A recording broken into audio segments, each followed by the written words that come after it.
curatif. Ici, on n'arrive pas à améliorer le pronostic, on essaye euh, au moins améliorer la qualité de vie du patient. Donc, néanmoins, ces médicaments, les effets secondaires inhérents aux médicaments sont une réalité.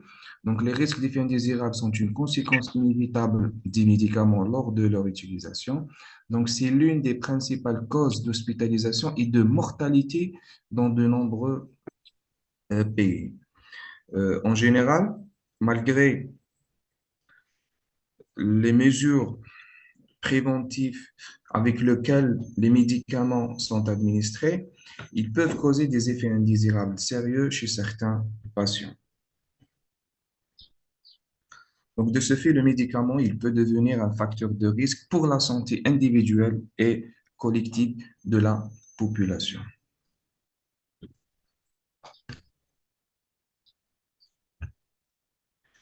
Si vous aurez des questions, vous pouvez les poser c'est-à-dire au fil de la présentation.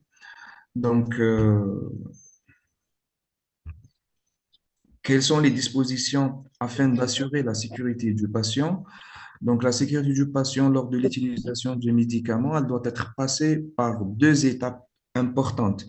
Donc, c'est une slide que j'ai déjà expliquée. Donc, quand on a présenté le cours sur les effets indésirables et plus précisément le chapitre développement des médicaments. Donc, la première étape est le suivi de l'innocuité avant la mise sur le marché. L'innocuité, c'est-à-dire c'est un produit qui pose pas problème. C'est ça l'innocuité, c'est la sécurité et la safety de ce médicament. Donc, ce profil de sécurité est défini en premier lieu lors de son développement, qu'il soit préclinique. La dernière fois avant de mettre euh, le produit sur le marché, il doit passer par deux principales étapes. La préclinique, ou ce qu'on appelle l'expérimental, où on va tester ce médicament sur l'animal. Euh, Ça veut dire quoi tester le médicament sur l'animal? C'est-à-dire essayer de voir le devenir de ce médicament, comment il va se comporter ce médicament dans l'organisme de l'animal et définir les différentes étapes, à savoir comment il est absorbé, comment il est distribué, quelles sont les enzymes qui métabolisent ce médicament et comment ce médicament est éliminé. Et aussi, on va essayer d'étudier plus précisément le mécanisme ou le mode d'action de ce médicament sur l'animal. Donc, après avoir testé ce médicament sur l'animal, on a ces éléments-là, pharmacocinétiques et pharmacodynamiques, mais ces paramètres-là, ils sont propres à l'animal. Donc, on n'a pas le droit d'extrapoler à 100% toutes les données qui ont été recueillies lors de cette phase expérimentale sur l'animal. Donc, on va encore tester et passer ce qu'on appelle à une étape clinique, essai clinique sur l'être humain, euh, qui est subdivisé réellement en quatre étapes. C'est quoi les quatre étapes? La première étape, c'est les premières introductions et administrations de ce médicament sur une population très réduite, c'est-à-dire un échantillon hautement sélectionné.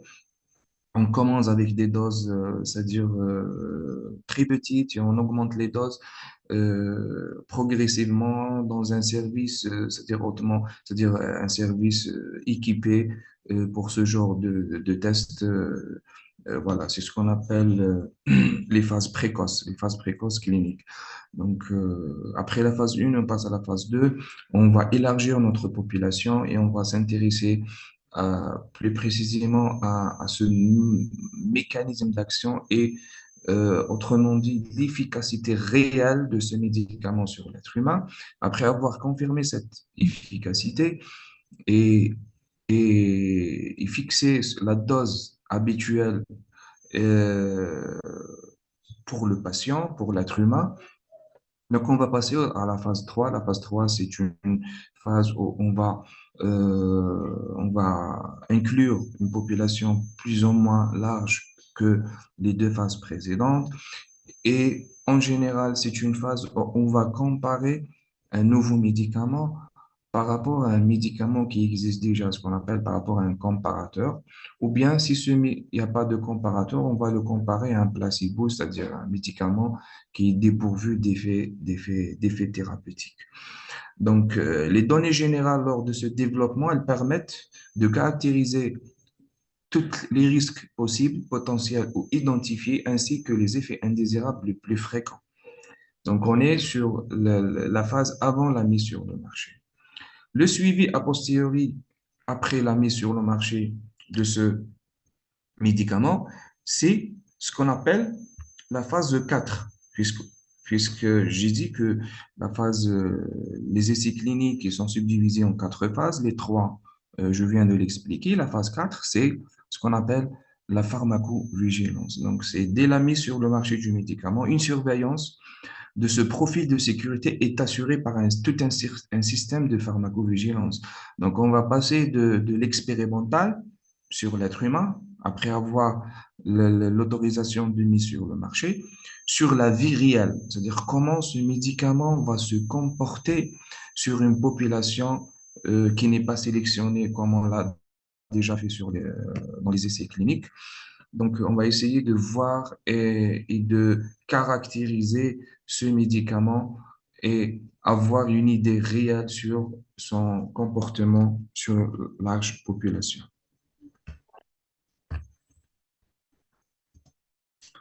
Maintenant, on va essayer de parler sur c'est quoi la pharmacovigilance, ce système, c'est quoi, comment elle est définie, les buts, les missions. Donc, la pharmacovigilance, c'est une science et les activités qui sont relatives soit à la détection, à l'évaluation, à la compréhension et à la prévention des effets indésirables ou tout autre problème qui est lié aux médicaments commercialisés. Donc, elle englobe aussi notamment la gestion des risques, ce qu'on appelle la gestion des risques et la prévention des erreurs médicamenteuses quand elles sont prévisibles. Donc, elle englobe aussi la diffusion d'informations sur le médicament. Elle englobe aussi l'action en faveur d'un bon usage rationnel des médicaments et la préparation aux ce qu'on appelle les situations à risque. Donc, le bon usage, c'est réunir toutes les conditions optimales afin d'éviter les erreurs ou bien les effets indésirables qui sont liés aux erreurs d'administration de ce médicament. Donc, c'est une définition de l'OMS. Donc, c'est quoi le but de la pharmacovigilance? Donc, cette pharmacovigilance, elle est au cœur de la santé publique. Elle permet d'améliorer la pratique clinique. Elle permet aussi de promouvoir l'usage rationnel des médicaments, comme je viens d'expliquer, de proposer aussi des mesures qui permettent de diminuer les risques et la gravité des effets indésirables liés à l'utilisation de l'ensemble des produits, qu'ils soient médicaments, vaccins ou cosmétovigilance, on va voir par la suite. Elle permet aussi le système de pharmacovigilance d'évaluer en permanence, puisque tant que le médicament est commercialisé, on va essayer d'évaluer à chaque fois ce rapport, ce qu'on appelle le rapport bénéfice-risque du médicament. Est-ce que ce médicament apporte tant de bénéfices par rapport au risque encouru de son utilisation? Donc, la balance, il faut qu'elle soit toujours positive pour que le médicament puisse exister sur le marché, c'est-à-dire il apporte plus de bénéfices que du risque. C'est logique, voilà. Donc, le système, il permet aussi d'améliorer l'information sur le risque et sa prévention.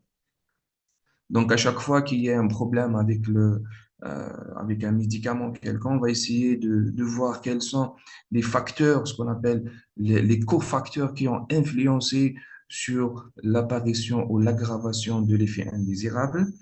Le système, il permet de garantir la sécurité du patient parce qu'on va lui éviter l'apparition d'effets indésirables, de participer aussi à la recherche et à la formation. Donc, le système de pharmacovigilance est sujet de publication dans ce sens.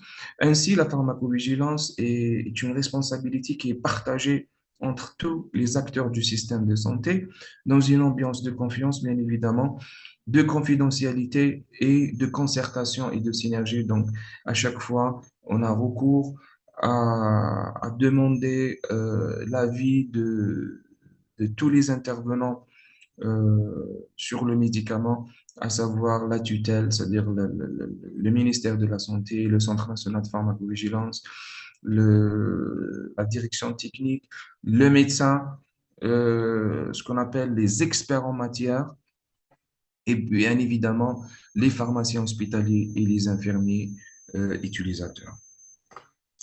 Donc, pourquoi on a besoin de la pharmacovigilance? Donc, le besoin, il s'exprime par le fait que nos connaissances avant la commercialisation, comme je viens d'expliquer, du médicament sont très insuffisantes.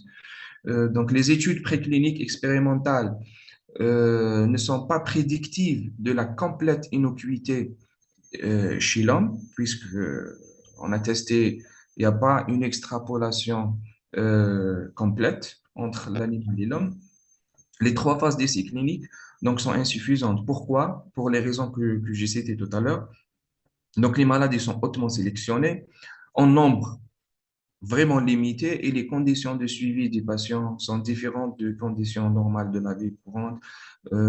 C'est ce qu'on appelle les patients, pardon, qui sont inclus dans les essais cliniques, qui sont suivis avec un protocole très strict en respectant ce qu'on appelle les bonnes pratiques cliniques, qui est audité par des instances indépendantes. Donc voilà, donc ça fait pas vraiment la vie réelle du médicament et la prescription réelle du médicament. Donc, c'est pour ça que la pharmacovigilance s'impose. Donc, les essais cliniques aussi ne permettent pas la détection de certains effets indésirables, notamment les rares et les chroniques. On a vu ça dans le cours sur les effets indésirables. Les essais cliniques aussi écartent et par les populations à risque, telles que les enfants, les sujets âgés, les femmes enceintes, ce qui rend difficile l'utilisation de certains médicaments après leur mise sur le marché. Si vous voyez sur ce qu'on appelle le RCP, le résumé du caractéristique du produit, ou ce que vous connaissez tous, la notice du médicament, il y a un chapitre ou rubrique sur femmes enceintes, grossesse et allaitement, sujets âgés, insuffisant rénal.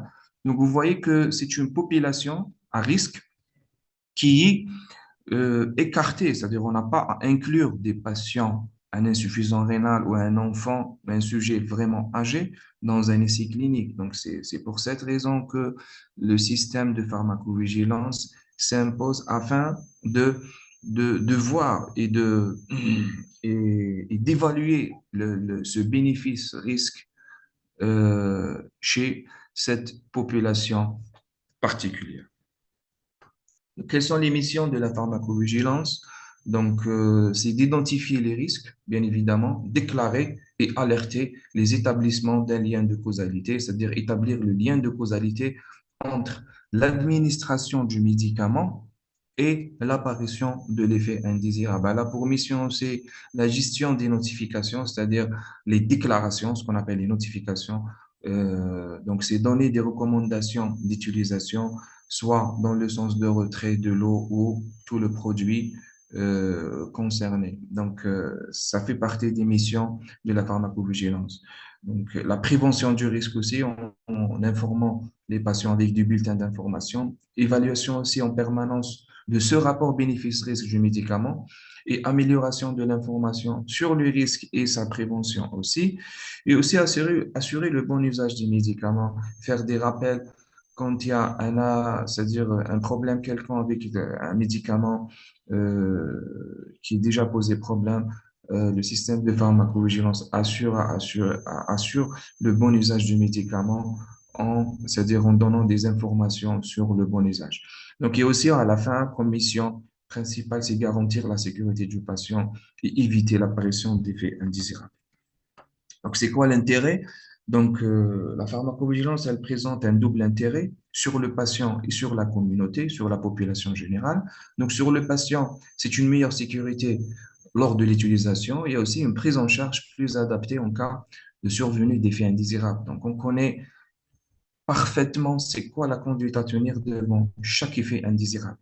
Donc, en ce qui concerne la communauté, donc, l'intérêt, c'est de diminuer la mortalité et la morbidité qui est liée à la survenue d'effets indésirables du médicament. Donc, sur l'introduction, j'ai bien mentionné que une grande partie d'hospitalisation, les motifs d'hospitalisation et de mortalité sont liés aux effets indésirables, avec un budget dégagé pour la prise en charge de ces effets indésirables qui est un budget énorme. Énorme, c'est-à-dire ce qu'on appelle, c'est les coûts indirects, les indirects du médicament. Donc aussi, il a comme intérêt le système de pharmacovigilance sur la communauté. Donc, les expériences déjà passées amènent la pharmacovigilance à mieux protéger les patients. Donc, j'ai cité la dernière fois le problème du thalidomide et le d'éthylstilbestérol. Donc, c'est ces expériences-là dans le passé qui ont fait que le produit a été retiré du marché après avoir confirmé le lien de causalité entre les cancers du vagin chez les fillettes. Dont les mamans ont pris ce antiémétique, le d'éthylstilbestérol. Le Centre national de pharmacovigilance, on va essayer de parler, c'est quoi la comment elle est organisée la pharmacovigilance en Algérie. Donc, c'est un système qui est inspiré du système français, comme tous les secteurs. Donc, on va essayer de voir comment cette pharmacovigilance est organisée en Algérie. La pharmacovigilance est axée sur le Centre national de pharmacovigilance et de matériaux-vigilance. Donc, ce système de santé est sous la tutelle du ministère de la Santé, de la Population et de la Réforme hospitalière. Donc, on va essayer de parler sur la création du CNPM et ses missions. Le CNPM, c'est le Centre national de pharmacovigilance et de matériaux-vigilance qui dépend lui-même du ministère de la Santé, de la Population et de la Réforme hospitalière. Donc, le CNPM a été créé par un décret exécutif le 192 au 3 juin 1998 portant la création, l'organisation et le fonctionnement de ce centre national. Donc, il a pour mission la surveillance des réactions indésirables dues à l'usage du médicament mis sur le marché et les incidents ou risques d'incidents qui résultent de l'utilisation du dispositif médicaux. Donc, vous voyez ici, donc, il englobe et le médicament et les dispositifs médicaux. C'est quoi le dispositif médicaux? Donc, c'est tout le matériel qui est utilisé dans la prévention, le diagnostic et l'intervention thérapeutique. Donc, les chambres implantables, les aiguilles, les perfuseurs, tout ça, ça fait partie du dispositif médical. Donc, la réalisation de toute étude ou travaux concernant la sécurité d'emploi des médicaments et des dispositifs médicaux, pardon, lors d'administration et usages divers pour accomplir des actes prophylactiques, diagnostiques et thérapeutiques. Pardon. Donc, il est chargé notamment aussi, le Centre national, de recueillir et exploiter et évaluer les informations relatives aux effets indésirables, aussi organiser des enquêtes en matière de pharmacovigilance et de matériovigilance. On va voir comment ces enquêtes sont organisées, animer et coordonner les actions des différents correspondants et collaborateurs qui interviennent dans le cadre d'un réseau national de pharmacovigilance et de matériovigilance, et aussi signaler sans délai au ministère chargé de la Santé tout incident ou information validée se rapportant aux effets indésirables. Il a comme mission aussi de proposer des actions correctives et des mesures correctives et suivre leur réalisation. Oh! S'il vous plaît, effectuer toute étude ou travaux de recherche concernant la sécurité d'utilisation des médicaments et ces dispositifs médicaux. Aussi, il participe à l'amélioration des connaissances des praticiens médicaux en vue d'une utilisation rationnelle, c'est-à-dire une utilisation sûre des médicaments, vaccins et dispositifs médicaux, donc, et d'une amélioration de l'efficience des actes prophylactiques et thérapeutiques. Il assure aussi la diffusion et les échanges d'informations à l'échelle nationale et internationale. Et il assure aussi les prestations d'expertise et d'études avec tout autre organisme étranger. Donc, quels sont les types d'effets indésirables à déclarer? On a vu ça dans le cours d'effets indésirables. Donc, il faut déclarer tout effet indésirable suspecté être lié soit à la prise d'un médicament, l'utilisation de vaccins, l'utilisation des dispositifs médicaux, ou constatation d'un produit suspect, ça veut dire une coloration inhabituelle. Il y a un virage de couleur sur un produit quelconque, une similitude entre les produits, donc il y a un risque d'erreur c'est-à-dire de confondre entre les deux produits différents, l'utilisation des réactifs aussi, l'utilisation des plantes médicinales, de plantes cosmétiques et des compléments alimentaires. Donc, quelles sont les personnes ou organismes habilités à déclarer? Vous voyez, c'est une liste qui a été élargie. Donc, il n'y a pas que les médecins prescripteurs qui sont habilités à déclarer, il y a aussi les pharmaciens hospitaliers, il y a les professeurs chefs de service, le personnel de la santé, à savoir les infirmiers et les sages-femmes, les collaborateurs techniques régionaux qui sont formés par le Centre national de pharmacovigilance, la pharmacie centrale des hôpitaux, la PCH, le ministère de la Santé, il est aussi habilité à signaler l'INSP, ce qu'on appelle l'INSP, l'Institut national de santé publique, l'Institut Pasteur d'Algérie, le Centre national de toxicologie, l'industrie pharmaceutique et même le patient est habilité à déclarer tout effet indésirable. Quels sont les outils de déclaration? Donc, le CNPM a mis en place des fiches de déclaration disponibles et adaptées pour chaque type de médicament ou, ou dispositif. Donc, pour les utilisateurs locaux des produits, donc, on a une fiche de déclaration, la fiche jaune ou le dossier malade pour la pharmacovigilance, c'est-à-dire les produits et les médicaments. La fiche bleue pour la matériovigilance, la fiche blanche pour la vaccino. Pour la réactovigilance, c'est une fiche PARM. Pour la phyto, c'est une fiche verte. La fiche rose pour la cosmétovigilance. Et pour les compléments alimentaires, c'est une fiche orange. Donc, on a, ils ont mis à la disposition de médecins déclarants donc un site web du CMPM afin de déclarer tout effet indésirable incident lié à l'utilisation et aussi un Facebook pour le CNPM. Donc, pour les firmes pharmaceutiques, il y a la déclaration des observations, ce qu'on appelle individuelles des effets indésirables, les CICRs, ICRs, sous forme de science. Donc, c'est juste à titre informatif. Donc, il y a un formulaire qui est spécial pour les firmes pharmaceutiques pour la déclaration d'effets indésirables.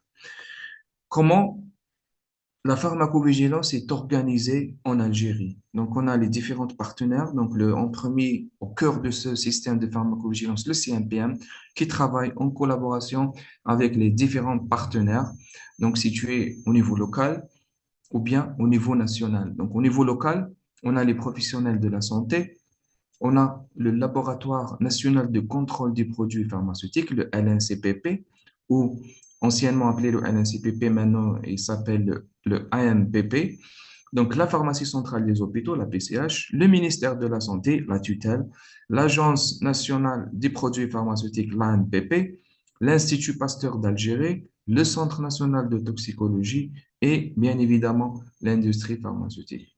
Au niveau national, donc, on a des collaborateurs techniques dans les 58 wilayas du pays, donc qui sont formés périodiquement par le Centre national de pharmacovigilance. Par défaut de, puisque le système français il est fait par un centre national et par des centres régionaux de pharmacovigilance. Et par défaut de centres régionaux en Algérie, donc le CNPM a jugé utile de former des médecins qui seront nommés comme collaborateurs techniques régionaux dans leur région. Donc, aussi les professionnels de la santé, à savoir les médecins, pharmaciens, infirmiers, chirurgiens, dentistes et sages-femmes au niveau national. Donc, comment le système de santé schématiquement est composé? Donc, vous voyez au cœur de ce process de pharmacovigilance, il y a le Centre national de pharmacovigilance euh, qui dépend ou sollicite euh, continuellement le Centre national, le LNCPP, le Centre national de contrôle des produits pharmaceutiques, le CNT, le Centre national de toxicologie, la PCH, les collaborateurs techniques, les professionnels de la santé, l'industrie pharmaceutique et, et le patient. Donc, c'est toutes ces personnes-là aux organismes qui vont déclarer l'effet indésirable sous forme de notification au Centre national de pharmacovigilance. Le Centre de pharmacovigilance, il va déclencher une enquête. Euh, C'est-à-dire, c'est après le résultat de cette enquête que il va déclencher encore une fois des réunions, ce qu'on appelle des réunions de comité ad hoc de pharmacovigilance, qui est composé, on va voir la composition de ce comité de pharmacovigilance qui va statuer sur le produit, c'est-à-dire quelles sont les mesures ou quelles sont les décisions qu'on va prendre par rapport à ce produit-là. Donc voilà, c'est ce comité-là qui va décider est-ce qu'on va retirer ou bien mettre des mesures correctives par rapport à l'utilisation de ce médicament. Donc ce rapport-là et cette décision, elle va remonter à l'Agence nationale des produits pharmaceutiques, aussi même va rapporter ce rapport et cette décision à la direction de la pharmacie et la direction de la pharmacie aussi à la tutelle qui est le ministère de la Santé. Donc, afin c'est-à-dire d'émettre des normes, des procédures, des autorisations ou bien des retraits ou bien on doit contrôler et inspecter le produit. Donc, c'est toutes ces décisions-là, c'est le ministère de la Santé qui reste le décideur sur ce système de pharmacovigilance. Donc, comment on va voir ici la gestion de notification, la déclaration de l'effet indésirable. Donc, elle se fait donc par des notifications. C'est la déclaration. Elle est donnée par un notificateur, c'est le médecin, l'infirmier, donc c'est tout ce qu'on a vu tout à l'heure. Donc, concernant un problème posé par un médicament, un vaccin un produit du cosmétique, donc c'est ça la déclaration. Donc, c'est cette déclaration qui va déclencher ce système de pharmacovigilance. Donc, après avoir notifié l'effet indésirable, l'organisation d'une pré-enquête avec la participation d'enquêteurs du CNPM. Donc, le CNPM est doté de médecins et de pharmaciens qui vont enquêter, ils vont se rapprocher au niveau des services hospitaliers, publics ou privés. C'est les services utilisateurs de ce produit, pardon, et voir réellement la reproductibilité de cet effet indésirable chez ces utilisateurs de ce produit. Donc, les collaborateurs techniques régionaux, ils sont aussi, euh, ils sont, ils sont appelés à participer à cette pré-enquête. Donc, et aussi la participation extra-hospitalière publique ou privée, donc à savoir les EPSP, les cliniques et les structures de proximité. Donc, cette étape, elle permet d'évaluer l'existence, c'est-à-dire de liens de causalité et voir le risque d'une potentielle reproductibilité de l'effet indésirable. Donc, comme je viens d'expliquer, donc on va essayer de se rapprocher au service utilisateur et voir est-ce que cet événement indésirable est reproductible avec la même gravité, avec la même fréquence chez les différents utilisateurs de ce produit. Si le cas est grave ou bien il est fréquent, exagéré, donc une réunion avec un comité ad hoc sera réalisée et proposée afin de statuer sur le problème causé par le médicament.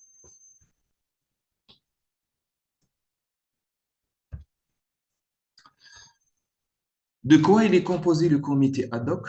Donc, par bien évidemment le représentant du Centre national de pharmacovigilance et de pharmacovigilance, donc un représentant de la direction de la pharmacie, un représentant du laboratoire du contrôle des produits pharmaceutiques, un représentant de la PCH, un représentant de l'AMPP, un représentant de l'Institut Pasteur lorsqu'il s'agit d'un vaccin, bien évidemment, le Centre national de toxicologie, les praticiens ayant déclaré ou non, donc c'est les médecins qui déclarent en général. En général, c'est pas uniquement les médecins, c'est-à-dire le comité ad hoc, puisque c'est un comité qui est formé par des experts. Donc en général, c'est les chefs de service des médecins qui ont déclaré, qui vont participer et qui forment ce comité ad hoc. Et aussi des personnes ressources pour avoir plus d'informations sur le, le produit lui-même, c'est-à-dire le médicament lui-même. Si le lien de causalité était confirmé, c'est-à-dire on est sûr que l'événement indésirable est causé par ce produit-là, donc une réunion avec le fabricant, la firme pharmaceutique ou le représentant de la firme sera organisée, donc on est en stade d'enquête,